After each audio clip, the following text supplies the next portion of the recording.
Jadi satu sisi saya mencintai gereja Katolik, tapi sisi lain saya tidak hidup sebagai seorang Katolik. Tidak benar itu. Ada yang mau nyogok saya, Romo nyogok ya. Romo butuh apa? Nanti saya belikan. Tapi pelajaran agamanya 3 hari saja, cukup ya. Mengikuti Kristus, walaupun Anda mbok-mbok, tidak pernah sekolah, tapi kualitas hidupnya baik dan benar. You are the follower of Christ. You can be. Ayam saja berguna karena bertelur. Nah, kalau Anda cuma diem saja, saudara-saudari yang terkasih, kalau orang itu mau masuk menjadi seorang anggota ABRI, pasti ada kualifikasinya. Tingginya badan seperti apa, lulusan apa, beratnya seperti apa. Pasti jelas. Juga sama kalau orang mau masuk mendaftar menjadi pegawai endorsement. Pegawai apapun pasti ada kualifikasinya. Tentu saya ini tidak akan diterima. Bukan karena bodoh, tapi karena tua.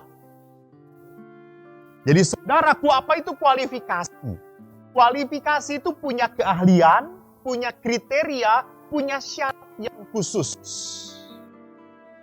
Tidak bisa hanya modal mau doang. Nggak pas. Kalau cuma mau doang, semua orang pasti mau. Dan mau itu kan bisa naik turun. Kadang-kadang mau banget, kadang-kadang mau doang, kadang-kadang mau enggak ya. Setengah-setengah. Jadi Yesus pun memberikan kriteria, syarat khusus bagi yang mau menjadi pengikutnya. Pertama, menyangkal diri. Kedua, memikul salib. Ketiga, mengikuti aku. Jadi 3 kriteria itu dalam mengikuti Kristus, itu artinya apa? Mengikuti Kristus itu harus punya komitmen, janji. Tidak maju mundur. Tidak setengah-setengah. Kaki kanan mengikuti Yesus, kaki kiri mengikuti Beelzebul. Tidak bisa. Kaki kanan mengikuti Yesus, kaki kiri menjadi pengikutnya Yudas Iskariot. Tidak bisa.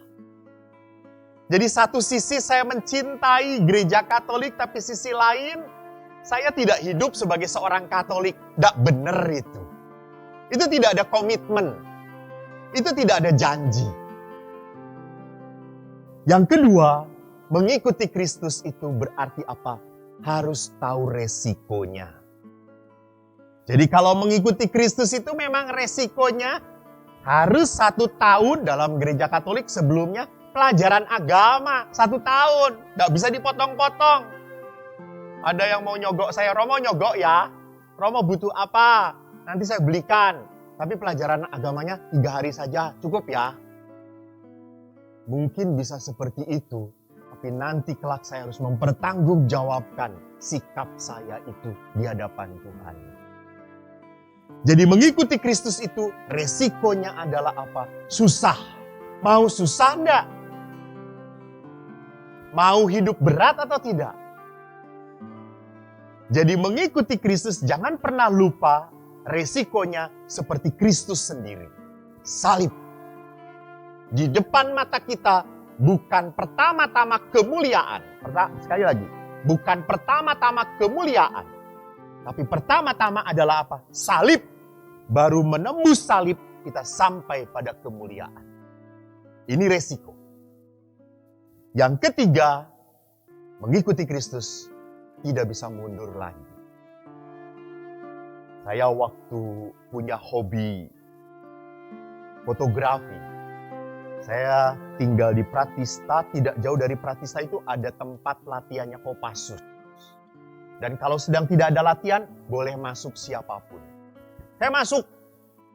Lalu pada saat masuk, saya lihat ada 2 kuburan. Dan kuburan itu ada topi tentaranya. Dan biasanya kan di kuburan itu diberi nama. Ini tidak nama. Di kuburan itu tertulis, dia mati karena tidak mematuhi perintah komandan. Edan, kata saya. Jadi kalau tidak taat pada komandan, resikonya mati. Tapi itu ditulis di sana besar-besar. Kalau ragu, lebih baik sekarang juga mundur. Jadi kalau kita sudah punya komitmen mau mengikuti Kristus, tidak ada jalan lain untuk melarikan diri.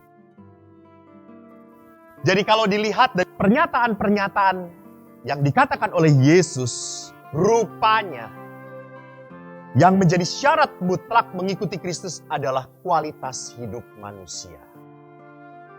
Bukan karena Anda lulusan terbaik ITB, Anda boleh menjadi pengikut Kristus. Tidak ada. Bukan karena Anda kedokteran Jerman yang terbaik. Tidak ada. Bukan karena Anda lulusan Harvard. Tidak perlu. Mengikuti Kristus, walaupun Anda mbok-mbok, tidak pernah sekolah, tapi kualitas hidupnya baik dan benar. You are the follower of Christ. You can be. Jadi kualitas hidup. Maka tadi dalam bacaan Injil menarik sekali. Kata nyawa sampai 5 kali dikatakan di dalam Injil.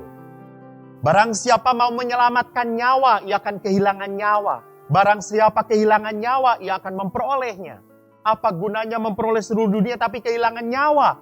Apakah nyawanya bisa menyelamatkan dia? Dan waktu saya baca dalam bahasa Inggris, 3 kata nyawa pertama itu dipakai kata life. Dan 2 kata nyawa kedua dipakai soul, jiwa. Jadi kalau kita mau hidup sungguh, rupanya jiwa kita, kualitas hidup kita harus ditunjukkan. Maka kita akan sungguh kehilangan kualitas hidup kalau hidup hanya mencari bebas, enak, dan nyaman saja. Dan itulah 3 musuh yang diungkap oleh Santo Yohanes Paulus II. Manusia tidak akan pernah bisa menjadi pengikut Kristus kalau cuma cari enaknya doang, cari nyamannya doang, seenaknya sendiri, ingin bebas. Dan kualitas hidup kita pun akan kehilangan arti kalau kita tidak pernah mau melayani. Hidup Anda tidak berguna kalau Anda tidak mau melayani. Ayam saja berguna karena bertelur. Nah kalau Anda cuma diem saja, maaf. Tidak ada gunanya dalam hidup.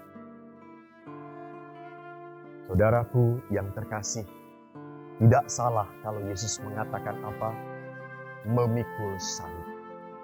Kita harus mau memikul salib. Karena kalau kita tidak pernah mau memikul salib, kita akan menjadi salib bagi orang lain.